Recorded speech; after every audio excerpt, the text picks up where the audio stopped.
And action! Here we are. Here we are. Well, this has been a long time coming. We've been talking about this for a while. Absolutely. You and I, getting to have a conversation. Yes. And video it. Yes. So we can share it. Yeah. Perfect. So what shall we talk about today? Because we've certainly discussed a vast array of things in our journey together for many years. Many years, yeah. So why don't you tell folks a little bit about yourself, Julie, and kind of your story and what you're doing right now. Awesome. Thank you. I'm Julie Norman. I am passionate about women healing because I believe it's what is going to save the world, so to speak. So that journey for me began with my own personal recovery from an eating disorder and growing up in an addictive household with alcoholism, compulsive eating, in general, just fear, negativity, and scarcity, which created the environment for an eating disorder and struggling with that from basically, I can remember, 5 to about 20 years old. So those most formative years, and my healing path involved mostly nature, horses, great therapy. Thank goodness for those great therapists, right? Therapists, yeah. Now all my friends are great therapists and yoga teachers and many other things, but I really appreciate the colleagues and the friends that are also know that taking care of ourselves, doing our own healing work first and foremost, and maybe we can talk a little bit about what healing actually means to each of us. Yeah, absolutely.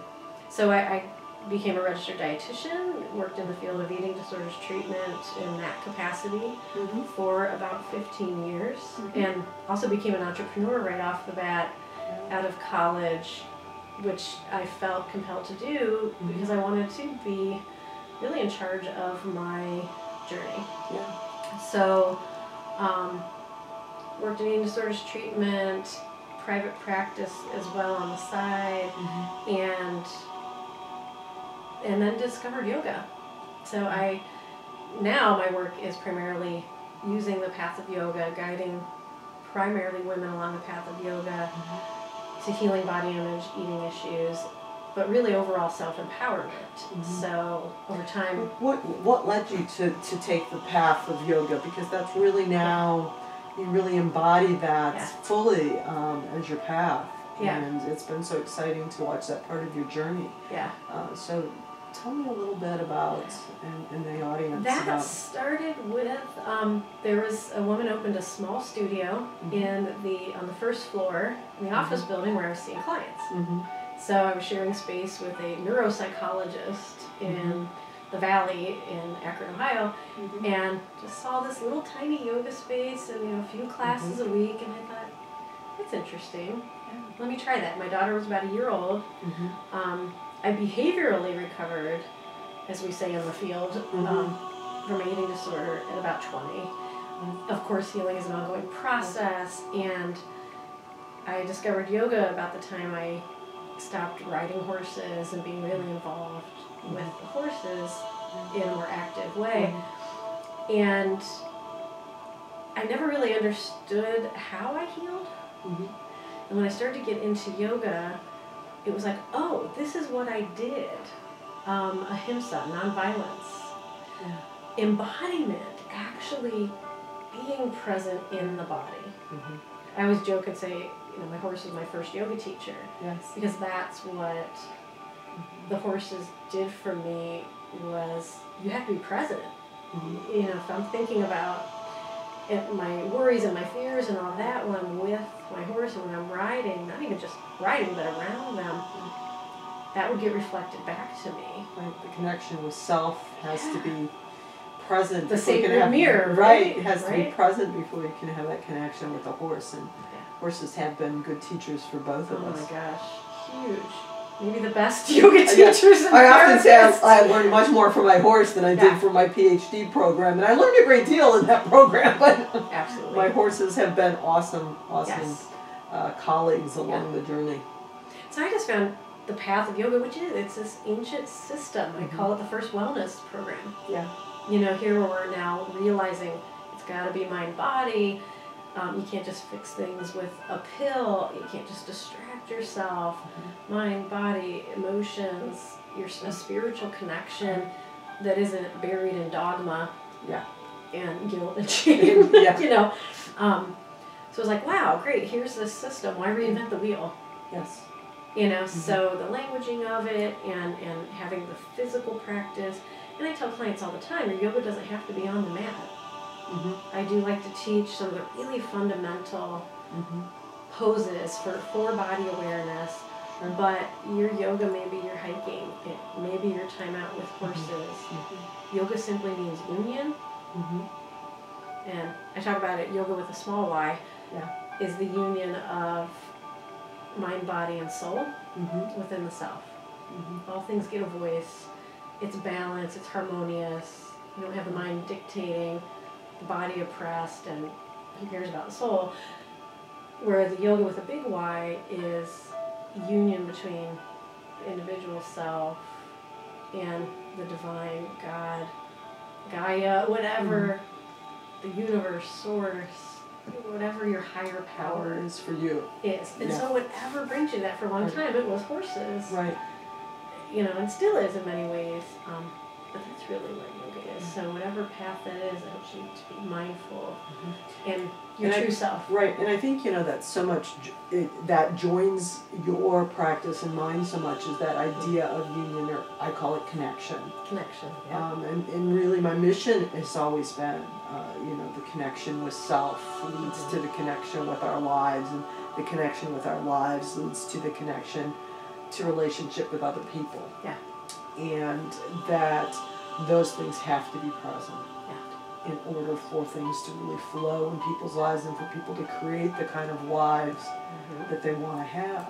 And I know that you and I both have had, although we don't just treat women alone or serve women only, but that a great part of our practice has been dedicated to women. Yeah.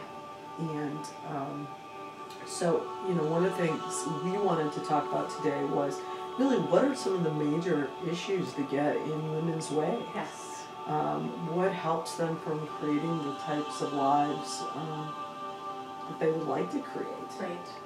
And so you and I earlier were chatting a little bit just about the general idea of women feeling like victims of their lives instead of owners of their life. And just getting drug along and lost in the chaos, and everything else comes first. Right.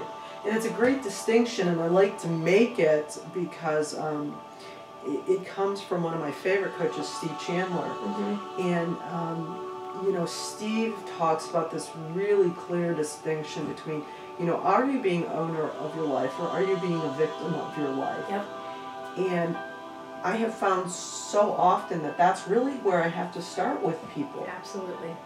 Because there is so much blaming about what life isn't bringing us, or circumstance, or somebody else's problem is creating our problem. Do you want to speak a little bit about how you address that in your thing? Because I know that you deal a lot with that and taking ownership of your own life. Yeah. I say to clients all the time that yoga can be empowering and infuriating at the same time. If I have to sum yoga up in a few words, first of all, connection and compassion. That comes up. And we have to connect, not just to the things that are fun to connect to, like our friends that inspire us. I love connecting with you. You're fun to connect with. But connecting to our emotions, our desires, our fears, connecting to our body that we've been trained to do anything but befriend. Yes. And then compassion, and compassion is really just being fully with something. So it essentially is connection, but being fully with the experience without any judgment, without trying to push it away, without trying to fix it. Here's what is. And that, two other words I like, reality and responsibility. Yoga is about reality and responsibility. And it's just that. being really honest about where you are. Everybody's talking about where they want to go, what they want, what's out there, and I'm not getting that, and I want that, and so should change so I can have that, and this should change so I can have that. And that's like putting the destination in on a GPS, asking it to tell you how to get there, but you haven't put in your current location. Right. Wow. That's beautiful. Isn't that great? I love that analogy. That is a beautiful metaphor. Honestly, I can't say where I got it from, but yeah. it came, not completely mine, but it came somewhere. So yeah, you know where you want to go. Yeah. Where are you right now? Yeah. And are you owning that? Yeah, it's it's hard to get where you're going if you don't know where you're at. You'll get all these different possibilities of where to go, and then you might get close to where you want to be. And that's the acceptance piece. I mean, that piece with body image is number one. People are afraid. They accept their body as it is now. If they love their body as it is now, well, then it will never change. But wanting it to change is attached to not taking full responsibility for the soul journey here, which is to love ourselves. Right. And then express that love, which is your passion, which is your dreams, which is, you know, receiving abundance. And back to, again, that word connection, right? You know, that we can't truly connect with others in our life unless we can truly connect to ourselves fully in this present moment, right?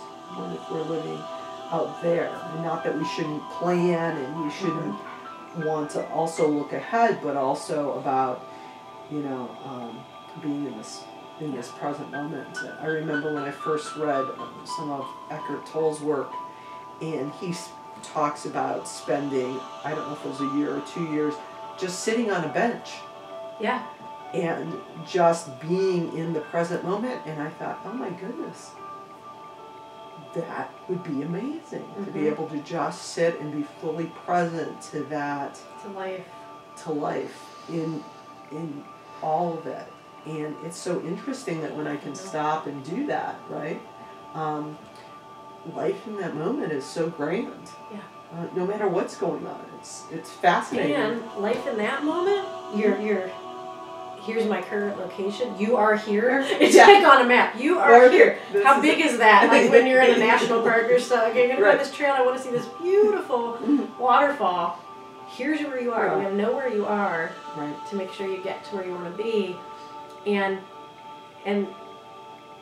loving it. I think love is presence.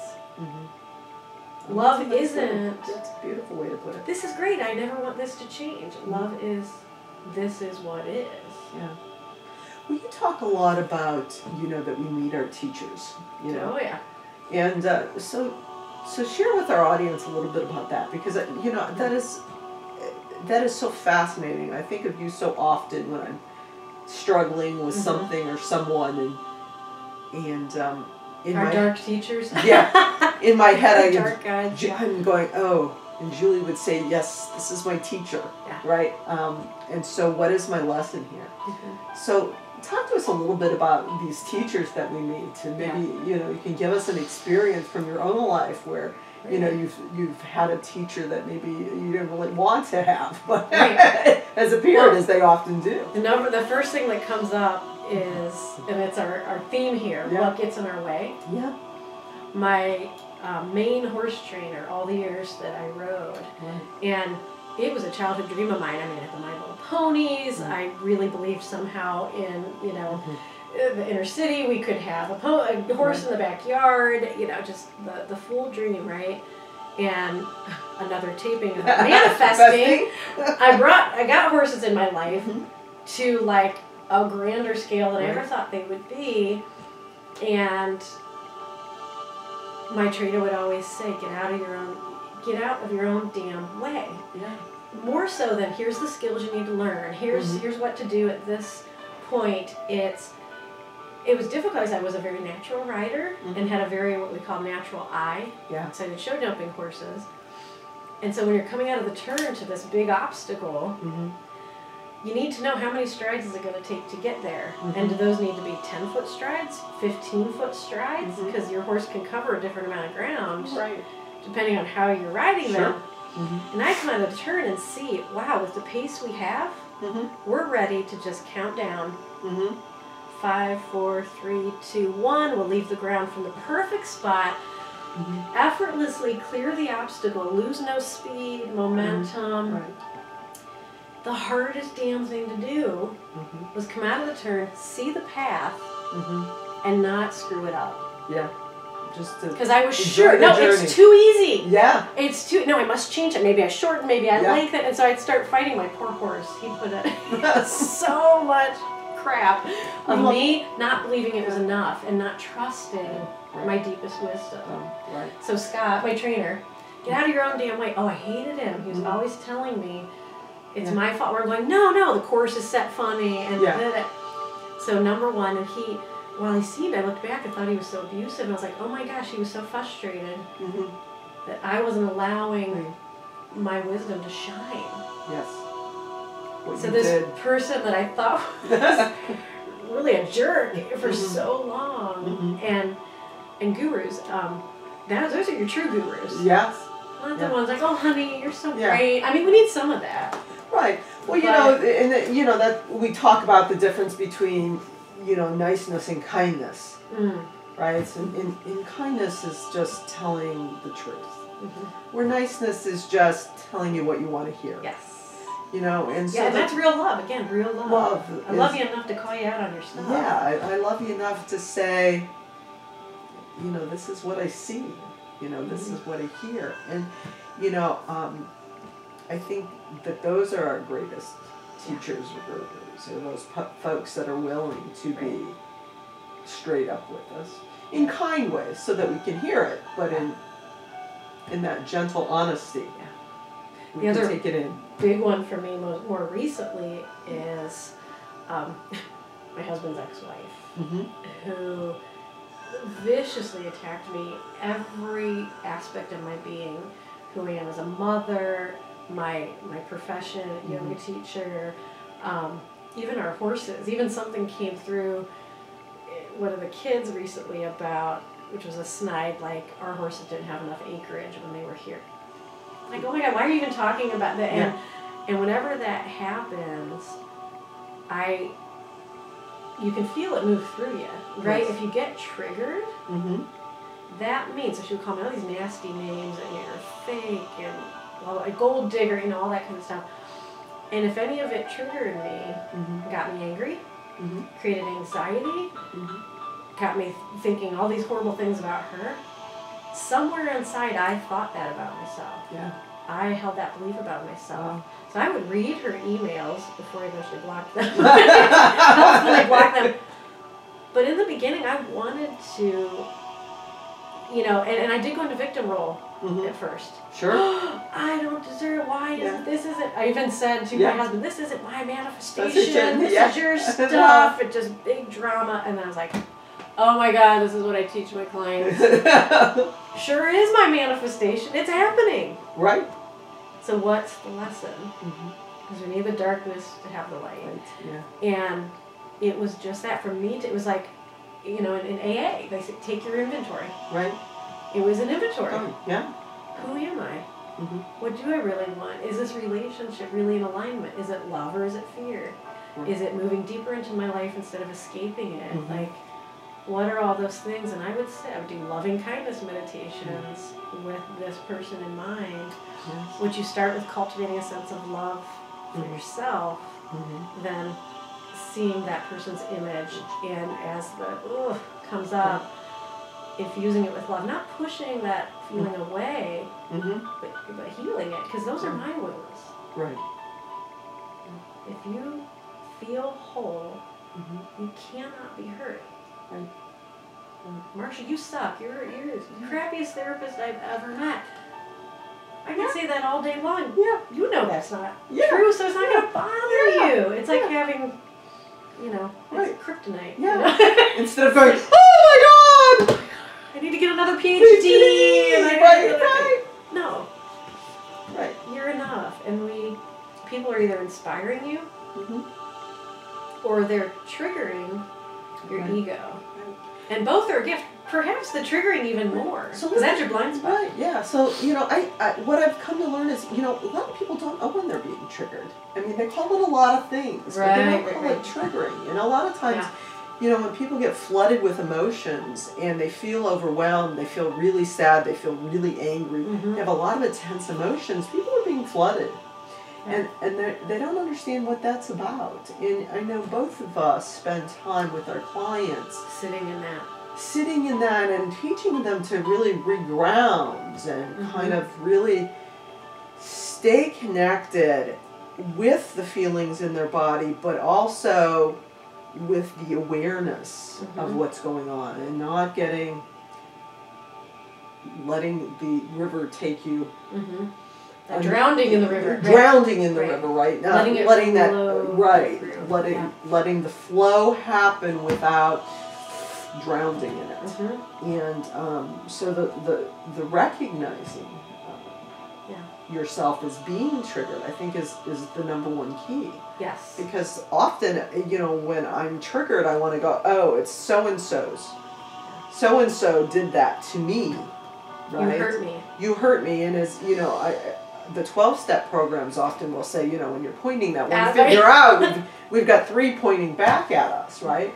So that when we've learned, you and I, that when we start to point and blame and be upset, that it really is time for us to take our own inventory and doing that with doing compassion. The work, right? Because often when you, and this is such a tricky edge for me, and when I'm working with my clients, that can be internalized as, oh, then it's my fault. And it turns from blame to shame. Love that. Beautifully said. No. It's a gift. The trigger, colleague and good friend of mine, we started using the word awaken, awakening moment instead of a trigger. And it is, you get flooded with emotion, you feel more alive. Yeah. Anxiety. Anxiety is this aliveness. Exactly. Yeah. But we stay in the vibration of the fear of feeling through the lesson. And the mind comes in. This is what I love about yoga, you know, as a therapist, and you know, the programs we worked in together were very CBT based, cognitive behavioral therapy, which is change the thought so that you're not having these certain emotions that cause the behavior. Right. Absolutely. Yes. We need to reframe our beliefs and our thoughts and all that. Yoga goes a layer deeper into what's that the emotion, there's a primary emotion causing the vritti mind, the racing mind. Right. So, and we got to feel that through the body. If we try to think our way out of it, we're not feeling through, letting the floodwaters rise and then dissipate. And we're actually escaping the emotion. We're not healing the wound, and it shows back up down the road. And that's what addiction is, right? Right. So, well, we're not doing the rewiring. And you're not rewiring. Yeah. You know, we use desensitization processes a lot of times in dealing with trauma, and what we're doing is we're rewiring the body by allowing the emotions to go through in a safe environment. Yes. And so that the neurology really does get rewired in our brain. Don't ask me all the details on that because I can't give you all the neuroscience behind it. But by allowing this process in safe environments, we really are teaching our body a new level, a new way of being when something is triggering us or we feel awakened. And it does become like a bell going off and we're, oh, that's interesting. Yeah. Right? It's not panicky anymore. It's more like, oh, this is I'm having a lot of feelings around this. What's that about for me? It's not good, it's not bad. It's just that has pushed a button. That has elicited a trigger, and I can attend to that, and I can learn from that moment. And that's about personal growth and that journey to wholeness that we're seeking. And really, I think ultimately that journey to love. Yes, it's back to love. Yeah. Back to love. Instead of being on a journey of fear and being afraid and anxious all the time. Right. Which it seems like is, you know, my constant journey is to, you know, find that way back to love and to peace.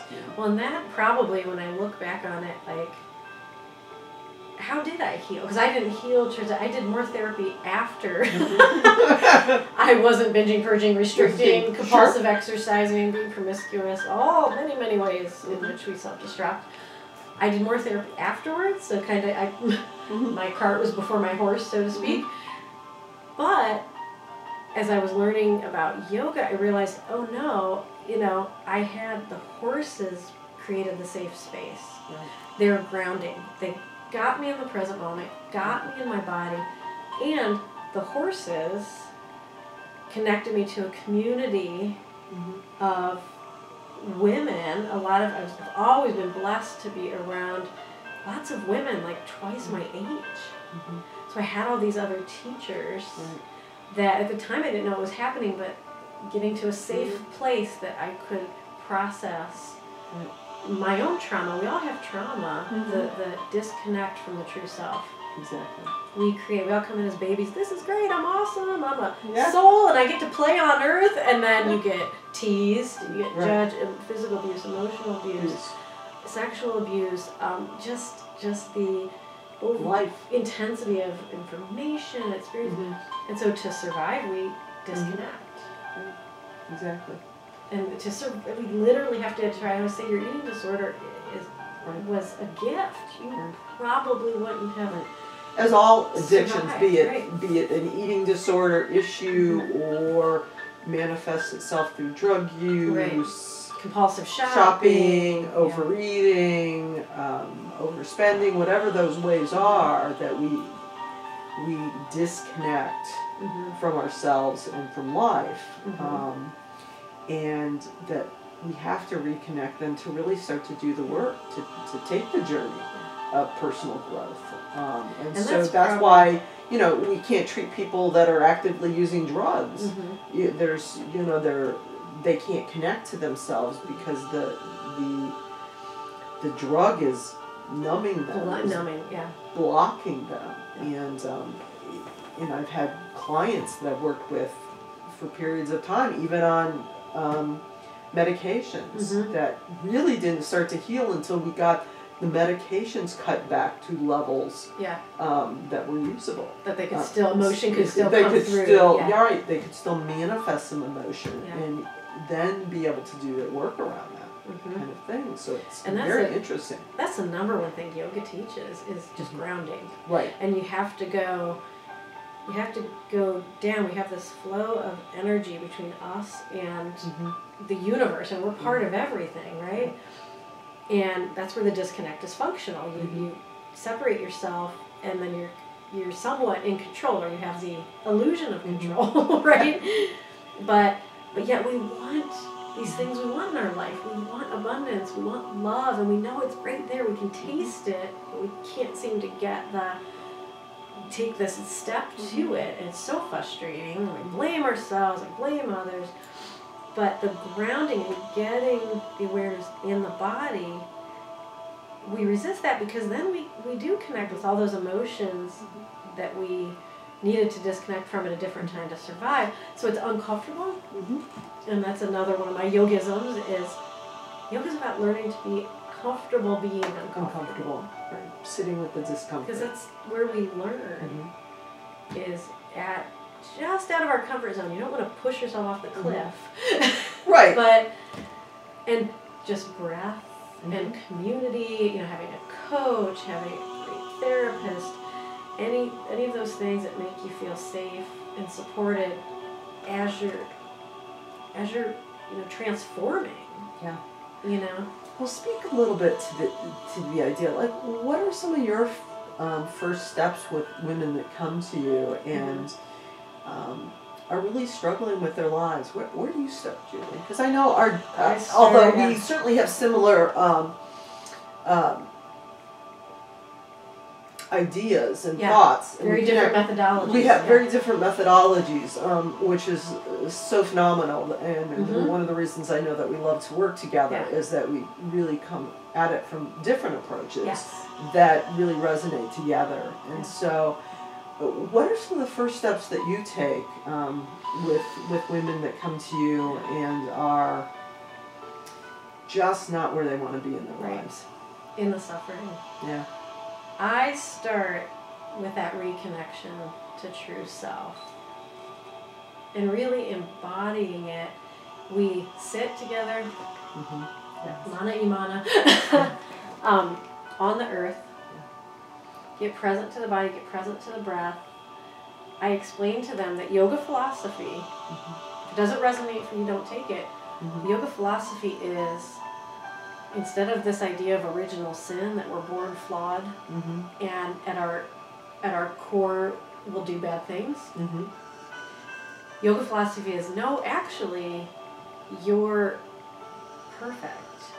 And we get losing connection from that true self is what makes us do bad things or feel badly. So in yoga, the word is Atman or Atman Vidya. That you're, so in fact, we do come into this world as an art. Yes! Exactly. Totally, just to get to be here. Yeah. And be embodied and enjoy this gorgeous right. Eden, right? Yes. The Garden of Eden, just right. be on earth, and that we are joy, we are love, we are spark of the divine. That there's no separation between us and God. Doesn't mean we're running the show, we are God, but we have that free will to create. And that's what scares us. Marianne Williamson, our greatest fear is just how powerful we really are. Yes, that scares the heck out of us. So we sit, we light a candle, we do a little ceremony. I call it my body karma healing clearing. So we do a ceremony of lighting a candle and saying that I am Atman, spark of the divine. It can take me 3 sessions, 10 sessions to get people doing that and feeling like they mean it. Often it brings tears up right away. Because the grief that I've been living outside of that. So, and it's hard for me to work with folks and get them to do it. Because it's a practice to stay in alignment with the true self. So right away, and I mean, my clients, oh man, they roll their eyes. They can't do it. It feels so stupid. It feels so awkward. I don't like it. Right. That's our ego. That's that false self going, well, I'm out. They got me. They got me. And there's layers of ego. And that's what body image, we feel fat, fearful, anxious, tense when we're in what Eckhart Tolle calls the pain body. We're aligning with our fear. We're letting our false self run the show. Who's going to be the victim, the persecutor, the rescuer, anything but really taking that responsibility of life. So it starts boom with that. And you know how different our lives could be if we took full responsibility for it. Everything's less. If I hadn't had my eating disorder, I wouldn't be able to do the great work I do with people, and I wouldn't be able to be of service. And that's so true. You know, I found that in my own life that you know the things that I experienced growing up, and then also in my adult life, the sexual abuse, the eating disorder, broken relationships. Those are the things that have, you know, forced me to grow and to really evaluate and reevaluate myself and my relationships and what I wanted from my life and what I didn't want from my life. Yeah, most of it's about learning what you don't want. Right, exactly. Okay. And letting go of it. Yeah, not what I want. Not what I want. And you know, it was very interesting. Some time ago, I was hanging out with a gentleman, and there came at one point in it that I just got really clear, like, this is not what I want. And why am I trying to make something happen that's not meant to be? That's not meant to be. And when I got really clear about that, it became very easy, you know, to kind of let go and let the relationship be what it was, and not try to hang on to something that wasn't. And so, you know, I think it's that hanging on to what isn't reality. No longer serving you. And no longer serving us. And as Byron Katie often talks about in her work is, you know, that we are distressed when we're arguing with what is. With what is. And oh man, it just, again, it's empowering and infuriating. All at the same time, right? Because it's not this, it's this. The definition of stress is the resistance of reality. Right. There's a tension. I'm so stressed, I'm overwhelmed, there's too much to do. The reality is, you probably shouldn't do all those things. Right. Let something go. Why don't we let it go?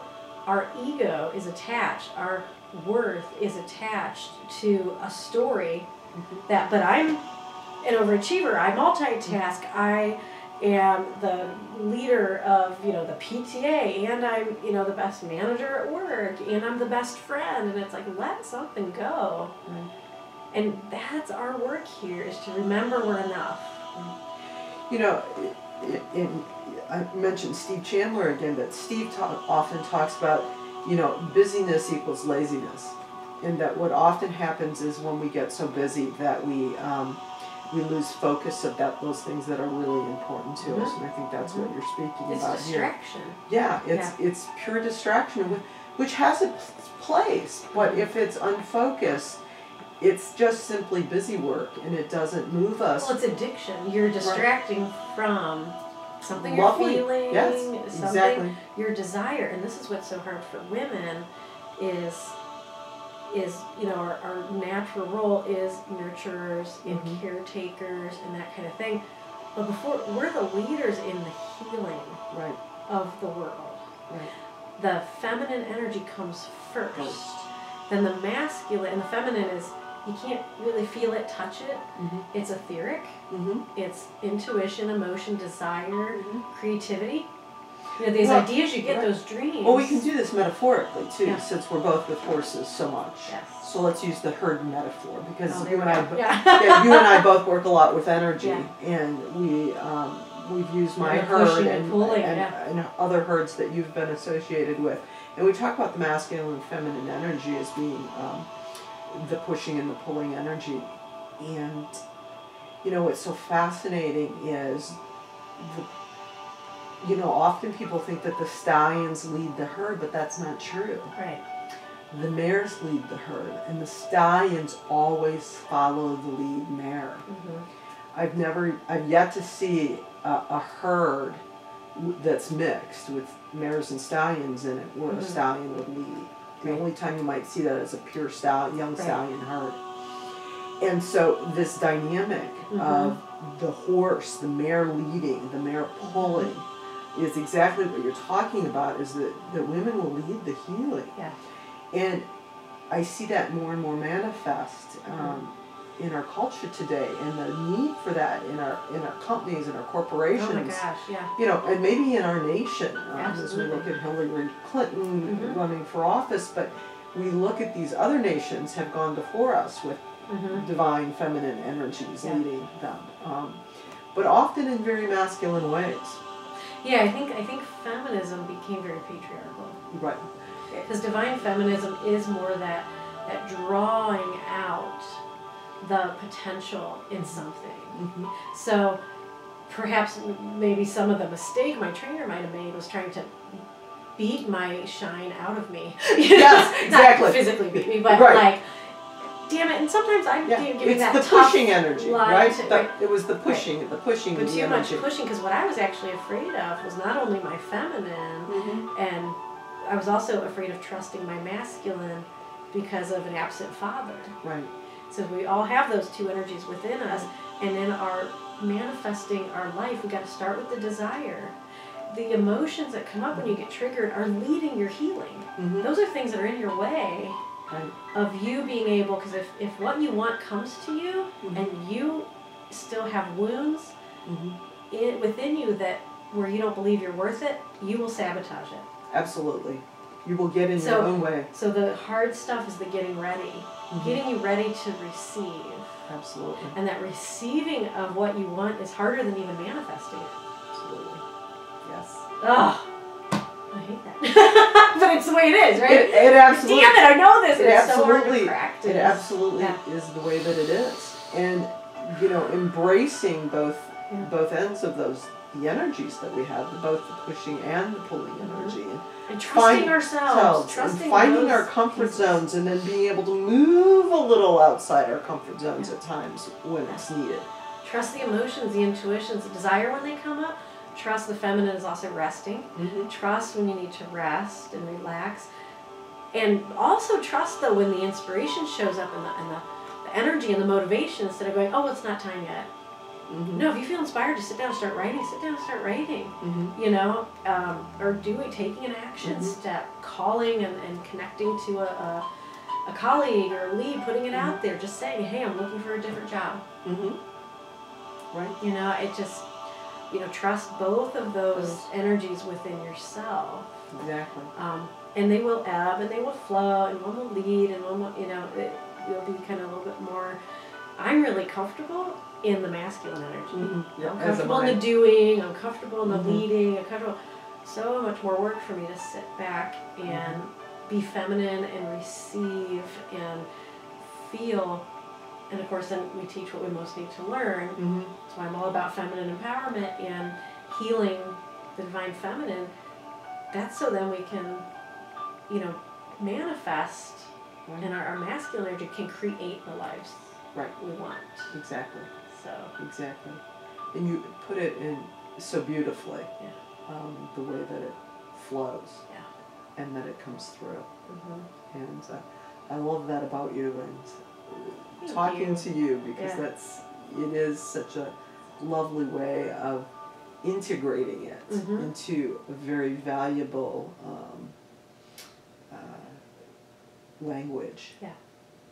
And being able to feel, because we can know stuff intellectually, but, and that's why I love, you know, yoga, it's nice too, a yoga pose is always teaching you that balance. If it's all muscling the pose, you know, you're going to hurt yourself instead of gaining strength and flexibility. You'll eventually burn out. Where if it's like, okay, I'm holding my arms up, but I'm softening the energy. I have a balance of, called stira and sukha, effort and ease. Right. I love that too.